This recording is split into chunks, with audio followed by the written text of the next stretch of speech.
आज हम आचार्य चाणक्य की जो कोटेशंस है उसकी डेप्थ में चलेंगे और डीपली समझने की कोशिश करेंगे कि वो किस तरीके से सोचते थे। तो उनका जो पहला और सबसे फेमस कोट है वो है, अधिक सीधा साधा होना भी अच्छा नहीं है। सीधे वृक्ष पहले काट लिए जाते हैं और टेढ़े मेढ़े बच जाते हैं। यहाँ पे जो सीधा साधा होने की बात करी जा रही है ना, उसका कनेक्शन ईमानदारी या बेईमानी से नहीं है, उसका कनेक्शन समझदारी और बेवकूफी से है। मतलब वो ये नहीं कह रहे कि आप सीधे साधे मत बनो, मतलब कि आप बेईमान हो जाओ, या फिर अगर कोई सामने वाला चोर है तो उसके साथ में चोर बन जाओ। ये नहीं कहा जा रहा है यहां पर। यहां पर यह कहा जा रहा है कि अगर कोई क्रिमिनल है और आपको हार्म करने के लिए आ रहा है तो इतने बेवकूफ मत बनो कि वो जो चाहे आकर के आसानी से आपके साथ में करके चला जाए। तो सीधा साधा किस कॉन्टेक्स्ट में कहा जा रहा है? सीधा साधा कहा जा रहा है समझदार और बेवकूफ के कॉन्टेक्स्ट में। अब कौन है समझदार और कौन है बेवकूफ? अगर हम अपने दिमाग को यूज ना करें तो हमको क्या कहोगे? आप बेवकूफ भी कह सकते हो और सीधा साधा भी कह सकते हो। बिल्कुल एक जानवर के जैसा, भोला भाला, जो उसका बेसिक नेचर होता है बस उसके हिसाब से चलता चला जाता है, वो एक सीधे डायरेक्शन में चलता है।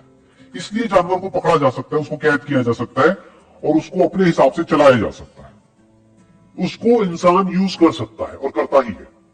तो अगर आप इंसान होने के बावजूद भी अपना दिमाग यूज नहीं करते हो तो क्या कहेंगे आपको? आपको सीधा साधा भी कह सकते हैं और बेवकूफ भी कह सकते हैं। क्यों? क्योंकि आप एक ही डायरेक्शन में चलते चले जाते हो।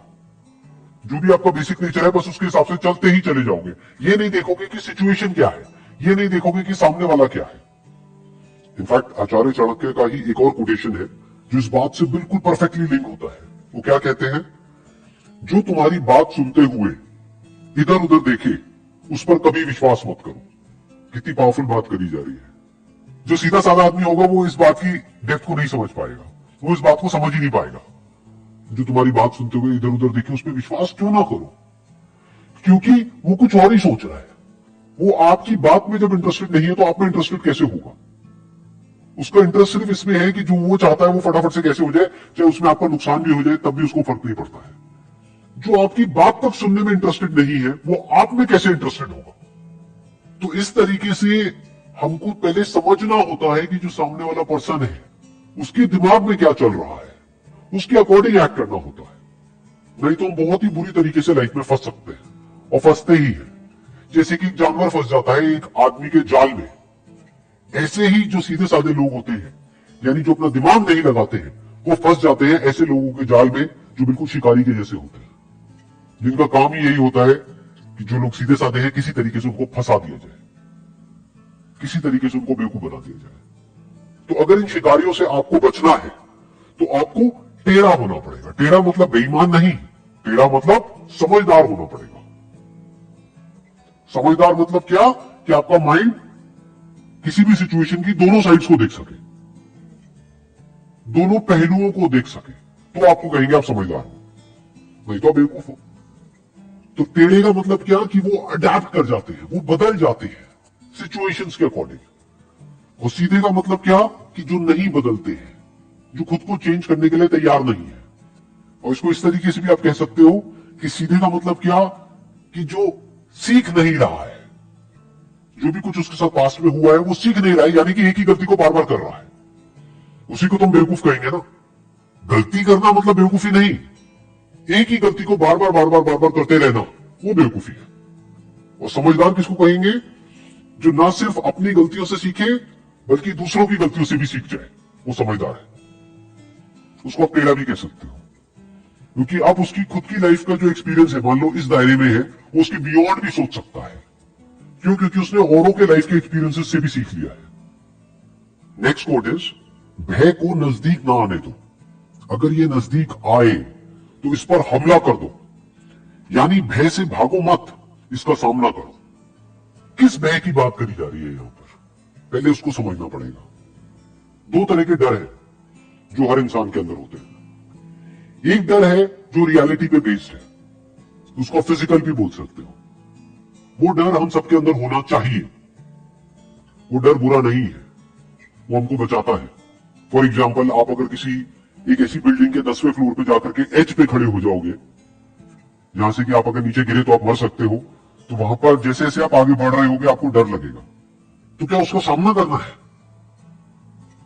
क्या बिल्कुल एज पे जाकर के खड़े हो जाना है जहां पे कि अगर हल्की सी भी गलती हो या हल्की सी भी हवा चले तो आप नीचे गिरो और मरो, ये बात करी जा रही है? नहीं। तो डर बुरा नहीं है। बहुत लोग मेरे से क्वेश्चन पूछते हैं कि किस तरीके से डर को हम खत्म करें। मैंने कहा अगर डर आपके अंदर से खत्म हो गया तो आप भी खत्म हो जाओगे।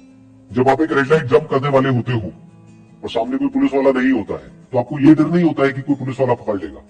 आपको यह डर होता है, आप चारों तरफ देखते हो कि कहीं कोई बस तो नहीं आ रही फुल स्पीड में, तो आपके अंदर एक डर है कि कहीं मैं मर ना जाऊं।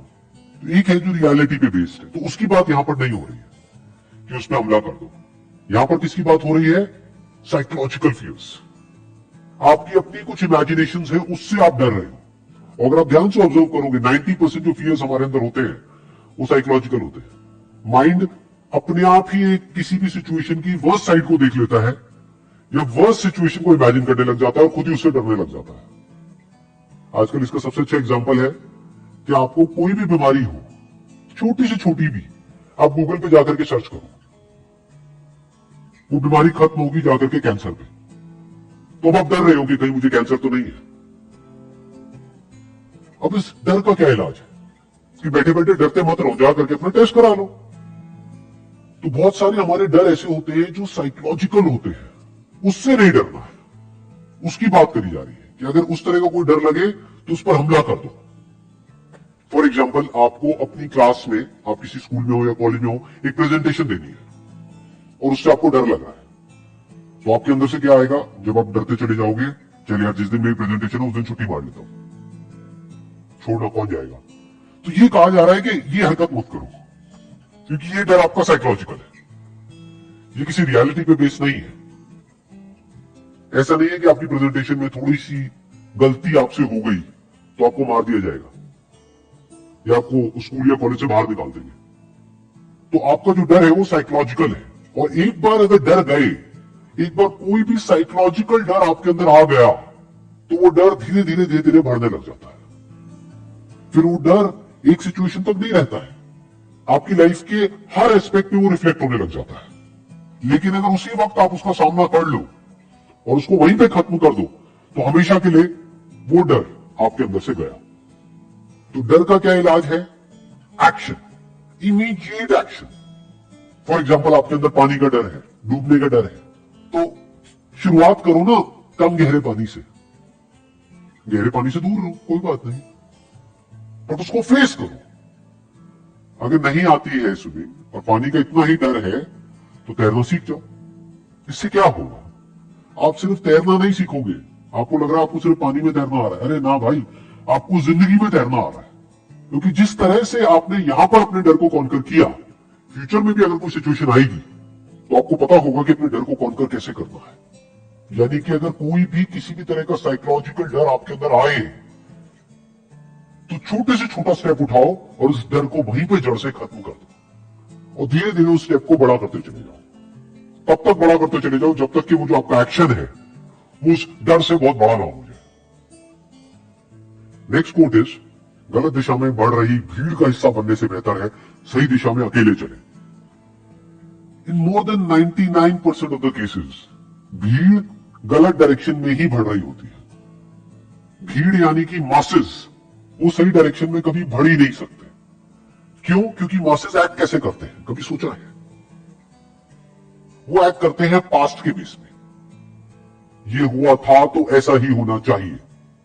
तो अगर आप एक ऑर्डिनरी लाइफ चाहते हो तो भीड़ का हिस्सा बन सकते हो, उसमें कोई बुराई नहीं है। लेकिन अगर कुछ एक्स्ट्रा ऑर्डिनरी करना चाहते हो तो उसके लिए भीड़ से अलग चलना ही पड़ेगा, there is no other way. तो क्या कहा जा रहा है कि गलत दिशा में बढ़ रही भीड़ का हिस्सा बनने से बेहतर है सही दिशा में अकेले चले। तो गलत दिशा क्या है और सही दिशा क्या है? हम बिजनेस की बात करें या जॉब्स की बात करें, किसी भी काम की बात करें, गलत दिशा क्या है और सही दिशा क्या है?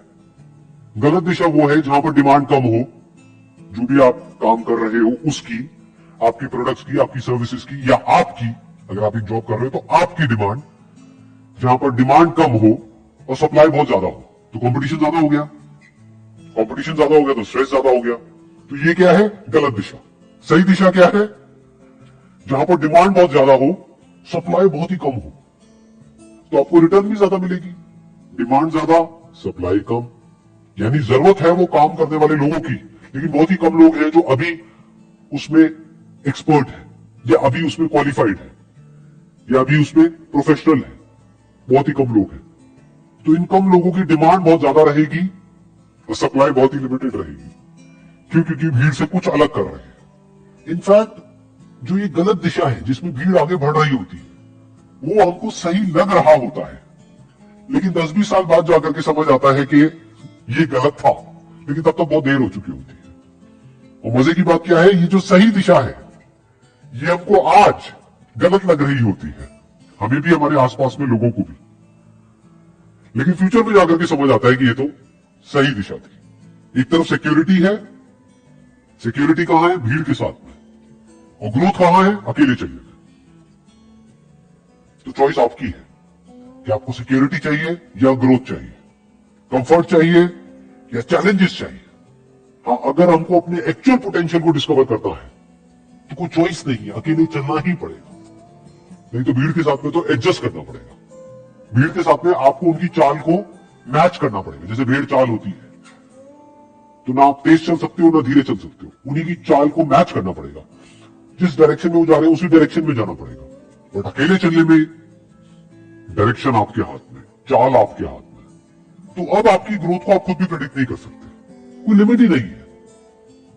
तो अब भीड़ का हिस्सा बनना है या अकेले चलना है, ये चॉइस आपके हाथ में है। Wish you all the best. Thank you so much.